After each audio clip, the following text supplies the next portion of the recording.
గతంలో చెరకు సాగు, బెల్లం తయారీకి పేరుగాంచిన ఉభయ గోదావరి జిల్లాల్లోని పలు ప్రాంతాలు ప్రాభావం కోల్పోతున్నాయి. ఇప్పటికే చాలా ప్రాంతాల్లో ఫ్యాక్టరీలు మూతపడి చెరకు సాగు గిట్టుబాటు కాక చాలామంది రైతులు సాగు నుంచి తప్పుకోగా, గత కొన్నేళ్లుగా బెల్లం తయారీదారులు సైతం చేతులెత్తేస్తున్నారు. కూలీ ఖర్చులు పెరిగిపోవడం, సరైన దిగుబడులు తీయలేని పరిస్థితి రైతులకు ప్రతికూలంగా మారింది. గతంలో 1000కి పైగా బెల్లం తయారీ కేంద్రాలు ఉండేవి.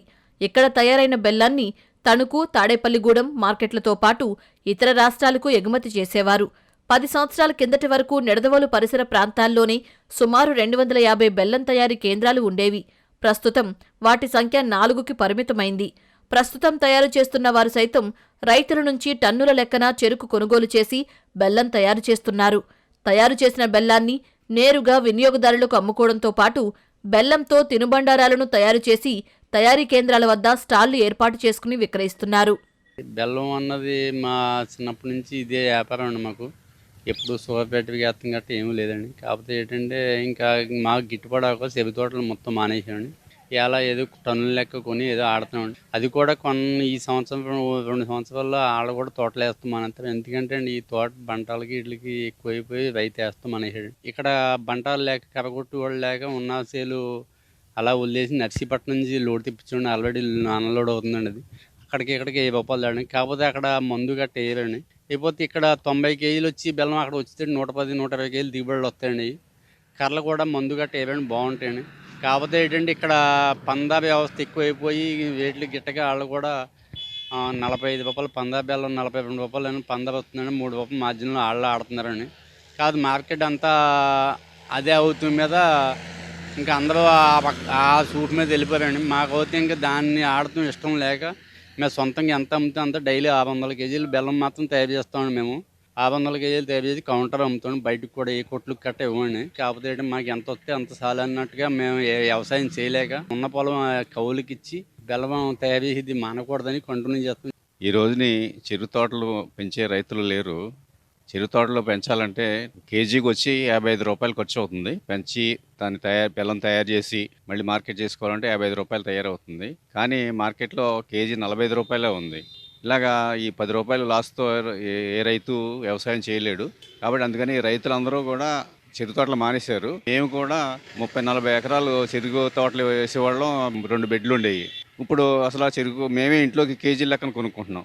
సుమారు 200 బెడ్ల వరకు ఉండేవి. ఇప్పుడు అలాంటిది నిడదవోలు మండలం అంతా చూసినా 3-4 బెడ్లు కనిపిస్తున్నాయి. ఇలా ప్రతి చోట బెల్లం తయారీ పరిస్థితి లేదు. బయట నుంచి తెచ్చుకోవటం, అమ్ముకోవటం జరుగుతుంది. ఇదే పరిస్థితి కొనసాగితే ఈ నిడదవోలు మండలంలో ఉన్న 2-3 బెడ్లు కూడా మూసేసి బయట నుంచి అందరూ కూడా కొనుక్కోవాల్సిన పరిస్థితి ఉంటుంది. గతంలో గోదావరి జిల్లాలో తయారైన బెల్లానికి తణుకు ప్రధాన మార్కెట్గా ఉండేది. మార్కెట్లో జరిగే వ్యాపార లావాదేవీల్లో సుమారు 90% బెల్లం స్థానికంగా తయారైన రైతుల నుంచి సేకరించేవారు. ప్రస్తుతం ఆ పరిస్థితి మారిపోయింది. కనీసం 10% బెల్లం కూడా మార్కెట్కు రాని పరిస్థితి ఏర్పడిందంటూ వ్యాపారులు చెబుతున్నారు. 1992 నుంచి ఈ బెల్లం షుగర్ వ్యాపారం చేస్తున్నామండి. ఏ రోజుని కూడా దిగుమతులు ఇంత తక్కువ రాలేదు. గత 10 సంవత్సరాల వరకు కూడా బాగానే వచ్చేయండి. ఇక్కడ ఈ నిడదవోలు మండలం, తణుకు మండలం, ఇలాగ పెరవలి, ఇలా కాకులెల్లేంద్రపర్రు, తాళ్ళపూడి ఏరియా అన్ని చోట్ల నుంచి కూడా బెల్లం రైతులు తయారు చేసి మాకు ఇక్కడికి తెచ్చివారండి. అప్పుడు కమిషన్ వ్యాపారం చేసేవాళ్ళం. ఇప్పుడు గత 10 సంవత్సరాలు మట్టి ప్రతి సంవత్సరం కూడా బాగా చెరుకు రైతులు తగ్గిపోయి, బెల్లం తయారు తగ్గిపోయి, మార్కెట్ మొత్తం బాగా తగ్గిపోయిందండి. గత 5-6 సంవత్సరాల క్రితం వరకు కూడా మాకు తణుకు నుంచే మేము ఇతర రాష్ట్రాల నుంచి తెప్పించి విజయవాడ, ఒంగోలు, ఇలా కోదాడ అన్ని చోట్లకి మేము పంపేవాళ్ళం.